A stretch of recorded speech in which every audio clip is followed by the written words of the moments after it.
Thanks for stopping back for part 2 of the Honeycomb Honey Orange DIY soap tutorial. Again, this is the collaboration with the blog Little Girl Big Eats, so be sure to stop by her blog and try her fabulous DIY lip scrub.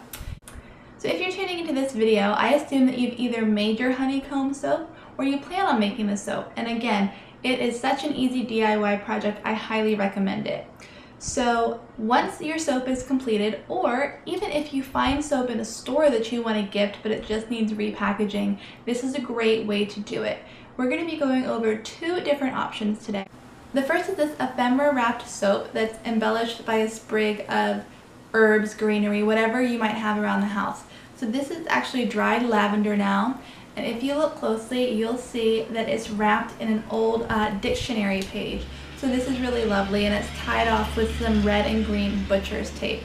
The other option, which I think is just so stinking cute, is this mason jar full of the Honeycomb Honey Orange soap. That's a mouthful. So I just put 2 bars of different sizes in the jar and then tied it off with a piece of brown lunch bag at the top, which I stamped with a bee image.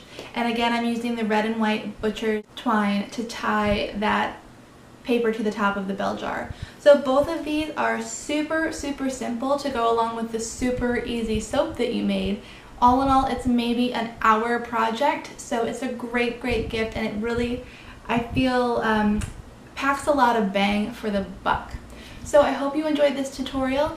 There will be step-by-step instructions on how to get both this effect and this effect with your gift wrapping. So enjoy, and again, please leave comments. Let me know how this goes for you. If you have any suggestions or other ideas, I would love to hear them. I'll link all of the contact below, and don't forget to stop by and check out Little Girl Big Eats portion of this collaboration. Thanks so much. Bye.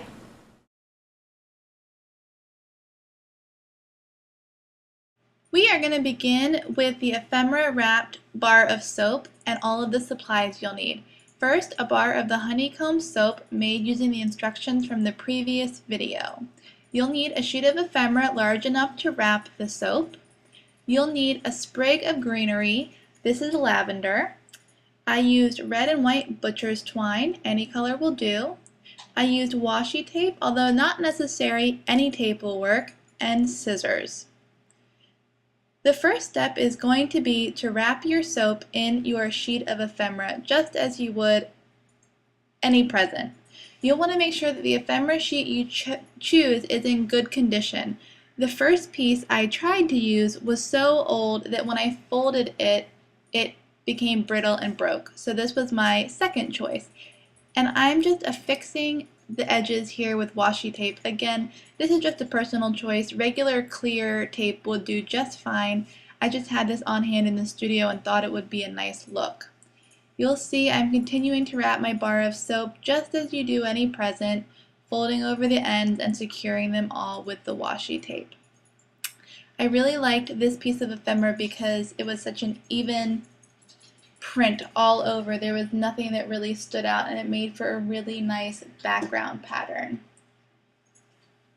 So it might be necessary to trim your paper edges just as I'm doing here if they're a little too big for your soap. The paper should really not overpower the soap and be really easy to fold and tuck away.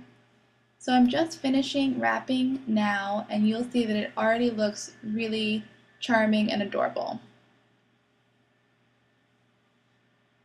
Securing my last fold here, and we are just going to finish this guy up with some twine. You'll want to cut a piece long enough to wrap around your soap twice.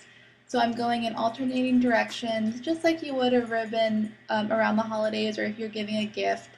Start from the front, crisscross it in the back, and then bring it to the front again. The red and white is a really great contrast with this aged ephemera paper, but again, you could use any color twine, ribbon, string that you like. This is just what I prefer. I'm tying a bow on the front, and then as soon as that's tied, you're going to trim the edges to your liking, the ends, excuse me, and tuck your sprig of greenery right under that top piece of twine. And there you go, so easy and ready to be gifted.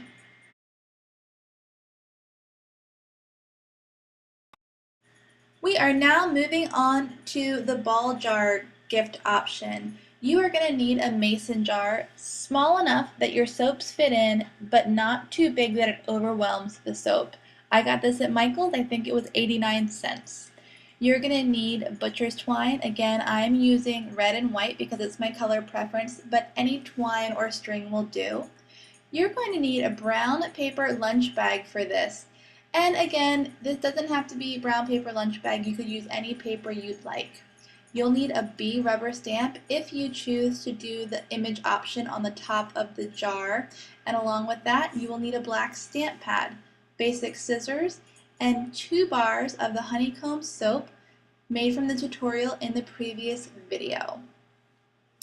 The first step for this gift giving option is to trim your soap down to fit inside your ball jar. When I pulled my soaps out of the mold, they were too wide and did not fit in the mouth of my jar. So using a sharp kitchen knife on a cutting board, I trimmed the sides of my soap down so they were just small enough to fit inside my jar. Once you do that, you can set your jar aside and begin creating this decorative jar. You are going to want to take your brown paper lunch bag and cut it apart so that you have a sheet of brown craft paper. Again, if you don't like the brown paper look for this, you could use any type of paper you want. Plain white, scrapbook, you could even use fabric. The options are really endless, so adapt this to suit whatever look you're going for.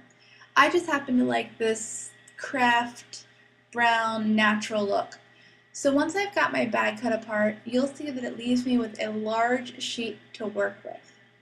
Really ideal for a lot of projects. You are going to grab your ball jar and put it top down in the middle of your craft paper and grab a pen or pencil and trace around the outside edge. I guess it's not so much tracing because you are going to try to leave a couple inches, I would say maybe 2, around the lip of the jar for the line that you trace. Once that line is traced, you will cut the circle, or what resembles a circle, out of the craft paper. You'll see mine is nowhere near perfect, and again, this project isn't about perfection, so don't worry if your circle kind of looks egg-shaped or just weird like mine does. No big deal. This is the most fun part. You're going to crinkle it up to give it a nice soft texture and a really aged look. Once it's crinkled, you'll uncrinkle it and spread it back out and see that it looks really great. I'm flattening it out and spreading it out on my work surface, and at this point you are ready to stamp your image in the center. Again, this is an optional step. If you don't have a bee stamp or a stamp on hand that you'd like to use for this project, feel free to skip it. I just happened to have this and thought it would add a little extra charm to the project. So I have loaded up my stamp with the black ink. I am stamping what I thought was in the center, but turns out is totally off. But again, that is totally fine. This isn't about perfection. That image looks really great, and you'll see the nice worn, crinkled texture of that paper on the close-up. So I'm setting my stamped image aside to dry. I've opened up my jar, and I am slipping my 2 pieces of honeycomb soap in the jar. You'll see that it's important to turn your soaps so their backs are facing each other, and facing out is the honeycomb side. That ensures that whatever side people look at your jar from, the honeycomb is facing out, keeping with the honey and bee theme. Isn't that so adorable? I just love it. So sweet. So once your honeycomb soaps are inside, you can screw the lid of your ball jar back on. And we are ready to put the paper on the top. Grab your round piece of paper and center the image over the lid, if you have an image, and kind of use your fingers to work that paper down around the edge, just so that it stays in place as we're tying the twine. Grab your string or twine or rope, whatever you choose to use, and cut a piece long enough to go around the jar and form a nice bow.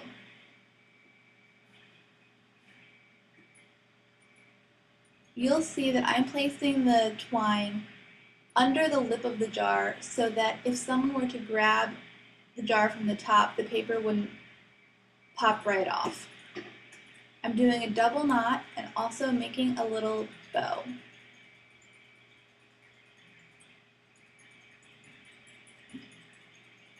Here you see that the twine is secured under the lip of that jar, just as I was saying before. Okay, finishing with a bow, and then I'm going to trim my twine to an ideal length, maybe 1.5 inches or 2, and this project is done.